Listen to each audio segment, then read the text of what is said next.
আসসালামু আলাইকুম। আমার পড়ানোর অভিজ্ঞতা থেকে আমি বলি, যদি ক্লাস 8-এর স্টুডেন্ট হয়, ক্লাস 9, ক্লাস 10 অথবা এসএসসি পরীক্ষার্থী, এই ধরনের অনেক স্টুডেন্ট আছে যারা ইংরেজি রিডিং পড়তে পারে না। এখন যদি এসএসসির স্টুডেন্ট হয় তাহলে তো মুশকিল হয়ে যায়। যদি ক্লাস 8, 9 অথবা 10, ক্লাস 10-এর স্টুডেন্ট হইলেও কিন্তু তার হাতে সময় থাকে ইংরেজি শেখার, অন্তত 1 মাস থেকে 3 মাস যদি রেগুলার ইংরেজি পড়ার পাশাপাশি সে যদি প্র্যাকটিস করে ইংরেজি ওয়ার্ড মিনিং অথবা ইংরেজি 2 লেটার্স, 3 লেটার্স, 4 লেটার্স দিয়ে ওয়ার্ড তৈরি, অর্থাৎ শব্দ তৈরি, তাহলে কিন্তু তার পক্ষে সম্ভব, সে যদি এই গাইডলাইনটা মানে। এখন এদের ভিতরে মোস্ট একটা সমস্যা হলো এরা ইংরেজি পড়তে পারে না। সেইটা অভিযোগ দিবে, স্যার ইংরেজি পড়তে পারি না, আমাকে ইংরেজি একটু ভালোভাবে শিখিয়ে দেবেন।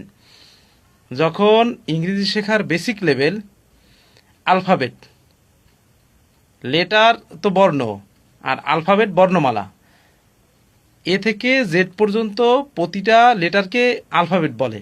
এই আলফাবেট যখন তাদেরকে শেখানো হয়, আলফাবেটের সাউন্ডগুলো যখন শেখানো হয়, এ, বি, সি, ডি, এই যে কমনলি যে আমরা এই লেটারগুলো পড়ি, এটার যখন সাউন্ড শেখানো হয় তাকে তাকে আলফাবেট কত প্রকার, কি কি, ভাওয়াল কনসোনান্ট, ভাওয়াল কয়টি, কনসোনান্ট কয়টি, এই ভাওয়াল 5টি, কনসোনান্ট 21টি, আবার এই ভাওয়াল 5টি দিয়ে কনসোনান্টের সাথে যুক্ত করে, অর্থাৎ প্রত্যেকটা কনসোনান্টের একটা কনসোনান্ট এনে ভাওয়াল 5টার সাথে যুক্ত করে প্রথম লেভেলে 2 লেটার্স, পরবর্তী লেভেলে 3 লেটার্স অথবা 4 লেটার্স, 5 লেটার্স, এরকম করে আপনার 14 লেটার্স পর্যন্ত শেখানো হয়।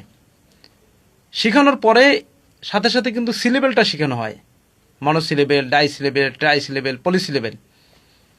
তা এইটা যখন শেখানো হয়, আমি আজকে যে মূল কথাটা বলবো সেটা হলো যে যখন শেখানো হয় তাদেরকে এই যে বর্ণমালা বা বর্ণ, আলফাবেট, লেটার, এই সাউন্ডগুলো, তখন তাদের ইগোতে লাগে, মান সম্মানে লাগে। না স্যার, আমি তো এই এবিসিডি এখন পড়বো না, আমি ক্লাস 9-এ পড়ি। আরে আপনি ক্লাস 9-এ পড়েন তাতে কি হয়েছে? আপনার তো সময় আছে। এখন থেকে আপনি সাউন্ডগুলো শিখে লেটারগুলো একত্র করে শব্দ তৈরি করা শিখুন। শিখলে আপনার ইংরেজির গ্যাপটা তো পূরণ হবে।